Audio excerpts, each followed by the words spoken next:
Hey guys, we're going to take you through the armies that we're using for the bug out scenario from the Bolt Action Korea book.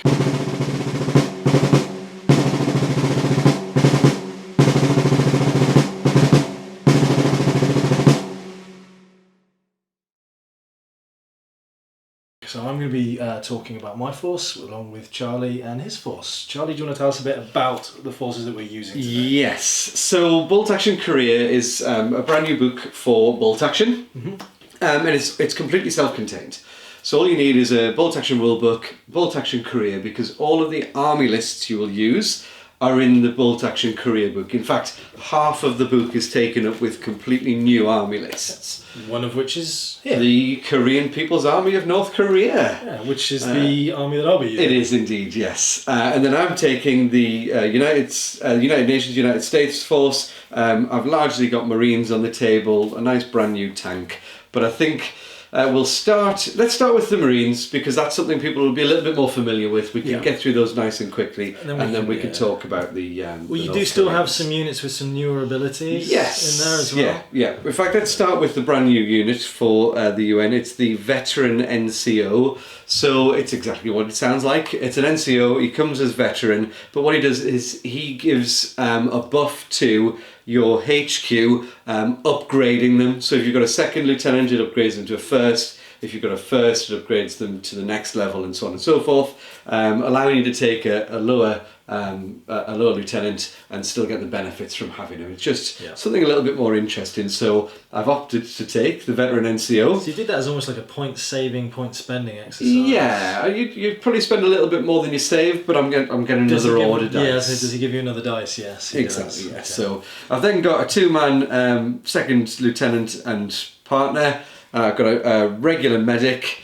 I have two 10-man Marine squads, each with 3 bar rifles in them. Each of those is coming with a large 2.25 ton trucks, I think they are. 2.5, or 2.5 ton maybe. Both with a medium machine gun mounted on the front. They come in at about 66 points each. That's specific to this scenario. You wouldn't necessarily don't have to take them, no. But this scenario forces you to take enough transports for your troops, as if it was a mechanised list, but not. So two trucks, 2 squads, taking a bazooka team to round the points out, and then because I couldn't resist taking a new tank, I'm taking the M46 pattern, which is just a beast. It's a heavy tank, so it's 10 armour on the front. It comes with a super heavy anti-tank gun. It's got a coaxial medium machine gun, a whole mounted medium machine gun, and it's also gyro stabilised. All the bells and whistles, gyro stabilised cannons. Yes, that's it. Yeah, so you can move and shoot without any penalty. But it does take up nearly, over a third of my points are sunk into that pattern. 350-ish points. 395 points. Wow. It is. And these 1,000-point armies, near enough. Yes. Near enough 1,000 points. Yeah. Now the other things the UN force gets is the ability to move and shoot, just like the normal United States lists do in Bolt Action. So move and shoot without penalty. You can also add up to 3 free sort of recruits to your list. So it's basically drawing on the local population. Okay. But if you do that, you then start the game with 3 pins on each of those units. And because of the scenario that we're doing, half my force needs to start in reserve. Right. I didn't want to be bringing stuff on in reserve that already had pins as they came onto the board, so I've decided not to do that.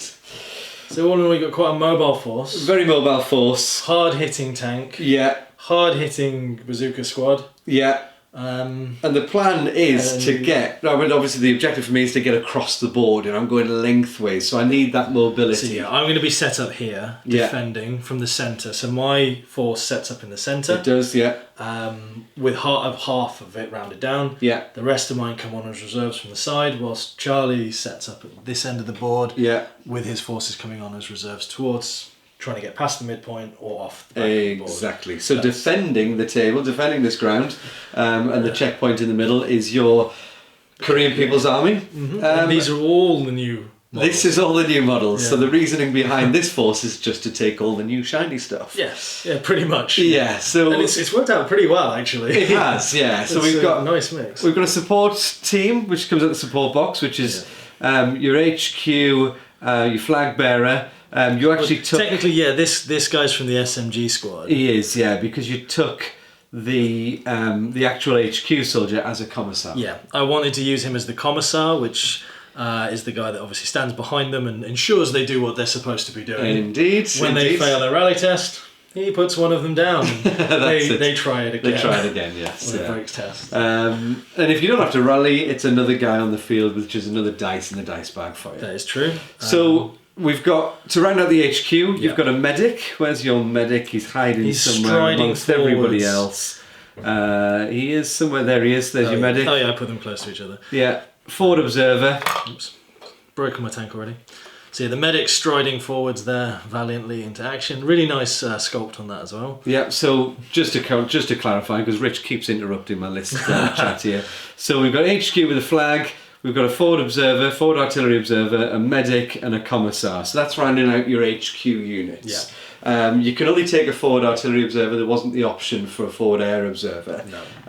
And the flag basically allows you, again, I think it's a re-roll of rally tests. Yeah. It is a re-roll. So failed rally test, he gets the chance to waving that flag around.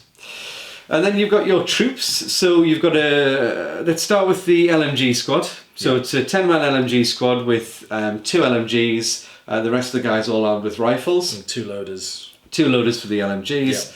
Yeah. You've then got a veteran 8-man SMG squad. Yep. So 8 guys there. So we chose to drop the one person down from the SMG squad to make him part of the HQ. Your HQ, yeah. So he's your first 8. lieutenant, isn't he? Yes, he is. Making that an 8-man squad, which we then gave veteran and grenades too as well. Yeah. So they've got anti-tank grenades. And then you're mounting them in this APC, which has, funnily enough, space for 8 men. Yeah. And to round the points out, we've taken the APC as veteran as well. Yeah. So again, that's your delivery system for a hard-hitting, punchy unit that's got the ability to take out a squad and also challenge the pattern as well. Rounding out the force, we've then got 10 free conscripts.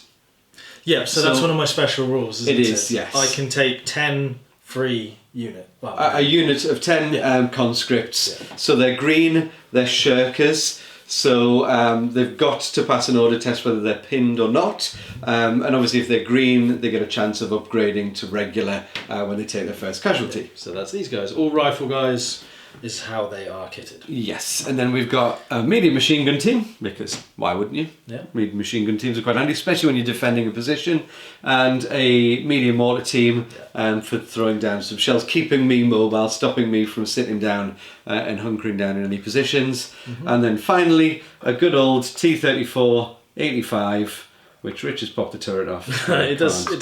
There we go. Nicely, yeah.